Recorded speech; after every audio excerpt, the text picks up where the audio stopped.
అందరికీ నమస్కారం. ఆంధ్రప్రదేశ్లో కూటమి ప్రభుత్వం వచ్చిన తర్వాత చంద్రబాబు నాయుడు గారు, పవన్ కళ్యాణ్ గారు, నారా లోకేష్ గారు దూసుకుపోతున్నారని మీడియాలో కథనాలు, వార్తలు హల్చల్ చేస్తూ ఉన్నాయి. సరే, ఏది ఏమైనా కూటమిలో ముగ్గురు బీజేపీ కూడా ఉన్నా సరే వీళ్ళు ముగ్గురు హైలైట్ అవుతున్నారు. ఎవరు మెయిన్ స్ట్రీమ్ లీడర్స్ వీళ్ళు ముగ్గురే కాబట్టి అటు చంద్రబాబు నాయుడు, లోకేష్, పవన్ కళ్యాణ్ వీళ్ళు ముగ్గురికి హైలైట్ అవుతున్నారు. వీళ్ళ ముగ్గురికి ప్రయారిటీ ఉంది. వీళ్ళు ముగ్గురు ఏం చెప్పినా కానీ అన్ని శాఖల్లో కూడా పనులు అవుతూ ఉన్నాయి. అలాంటి ప్రయారిటీ ఉన్న వీళ్ళు చంద్రబాబు నాయుడు గారు అయితే నేను మళ్ళా 95 సీఎం చూస్తారు నాలో అని ఆయన చెప్పారు సందర్భాలు ఉన్నాయి.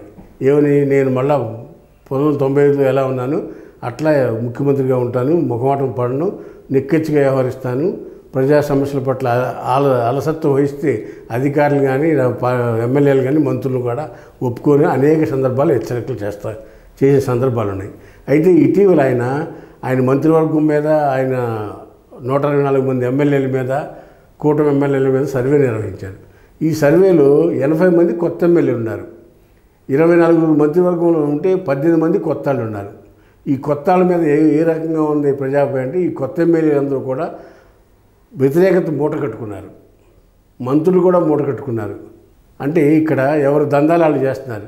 కొంతమంది లెక్కర్ దందాల్లో పార్ట్నర్స్ అయ్యారు, కొంతమంది ఇసుక దందాలు వాటాదారులు అయ్యారు, కొంతమంది భూదందాల్లో రియల్ ఎస్టేట్లో లేఅవుట్లు వేసేదంటూ పార్ట్నర్షిప్లు చేస్తున్నారు. ఇటు అందరూ కూడా ప్రజా సమస్యలు పక్కన పెట్టి కూటమి ప్రభుత్వం అధికారంలోకి వచ్చిన తర్వాత చేపట్టిన ఫంక్షన్ కార్యక్రమం కానీ, దీపం 2 కానీ, రాబోయే రోజుల్లో ఇస్తామన్న అమ్మఒడి కానీ, రైతు భరోసా గురించి కానీ, ఇటు ప్రభుత్వం చేసే రోడ్లు నిర్మాణాలు కానీ, ఈ అభివృద్ధి గురించి ఎక్కడా చెప్పకుండా, ప్రస్తావించకుండా వీళ్ళంతా కూడా సొంత పనుల్లో నిమగ్నమైపోయారు, సొంత వ్యాపారాల్లో నిమగ్నమైపోయి ఉన్నారు అనేది చంద్రబాబు నాయుడు గారు ఆ సర్వే రిపోర్ట్లో ప్రధానంగా వచ్చింది.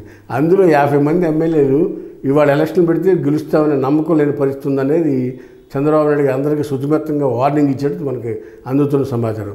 మరీ ముఖ్యంగా పశ్చిమ గోదావరి జిల్లాలో ఒక మంత్రి గారికి మిగిలిన ఎమ్మెల్యేలతో సఖ్యత లేదు, కలుపుకుని వెళ్ళే విధంగా కూడా లేదు అనేది మనకు ఈ సర్వేలో వచ్చిన రిపోర్టు. ముఖ్యమంత్రి గారు అందరినీ కూడా పిలిచి శుద్ధిమెత్తంగా అందరికీ కూడా వార్నింగ్ ఇచ్చేట్టుగా తెలుస్తూ ఉంది. రాబోయే రోజుల్లో ఇదే పరిస్థితి కొనసాగితే 29లో కూటమి ప్రభుత్వం రావడం కష్టం అనేది చంద్రబాబు నాయుడు గారు ఆందోళన పడుతున్నట్టుగా మనకు అందుతున్న సమాచారం. ఎమ్మెల్యేలు వాళ్ళకి ఇష్టమైనట్టు వాళ్ళు పైరవీలు వ్యాపారాలు చేసుకున్నారు, మంత్రులు వాళ్ళకి దొరికింది వాళ్ళు శాఖలో తిన్నారు, లేకపోతే నియోజకవర్గంలో మట్టి ఇసుక దందాలు చేస్తున్నారు. ఈ విధంగా ఎవరికి వాళ్ళు సొంత పనుల్లో నిమగ్నం అయితే ప్రజల గురించి పట్టించుకునే వాళ్ళు లేరని కార్యకర్తలు వాపోతారు.